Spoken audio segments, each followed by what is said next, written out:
we went through all the things we went through, which was, we believe, fraudulent activities of a court system, judges who signed documents with their name on it when they knew there were some problems. Now, we know the underlying problems might be the real problem. An underage girl, allegedly, even if she didn't have the baby, she had, according to her and her affidavit, she had a sexual relationship with an older person, right?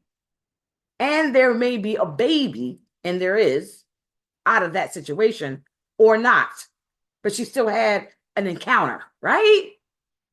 So there is a situation under a situation. But I'm saying, like, even if you have a problem, why can't we just get it? Why can't we figure it out, everybody? Let me see if this works better for me. Why can't we figure it out? What is wrong with dealing with the issues before it gets to this point? Regarding how Tina Knowles says in her book that her and her daughter Beyonce went to Jay-Z's apartment in Fort Lee, New Jersey, to let him hear about this music that she had. And I saying to say, everybody, of course she said that because it's true. And the whole point was, for those of you who have been following my godson and I, Rymir Satterthwaite's cases, we have allegations regarding him saying just the opposite. He had no ties with the state, no properties with the state, no nothing with the state. And as a result, here we are talking about he was in the state. Well, we knew that. New Jersey knew that because certified deeds and certified tax records showed that.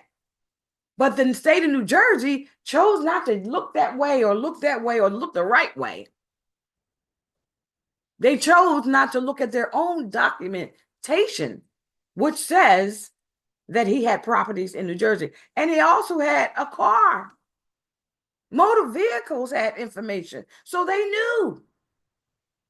But at the end of the day, we lost our case based on someone falsely representing the facts.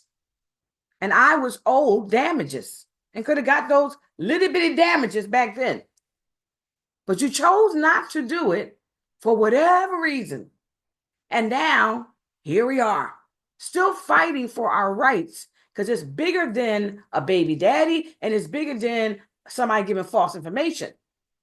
This is about due process and the court of law having integrity for people to use it, such as myself.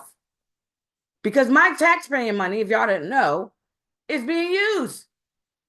There's taxpayers' money that is used to carry out work in the church, if you would. Not the church, I'm sorry. It's the church too, though, right? But I'm a minister, everybody. I'm a minister of the gospel. This is, keep it real.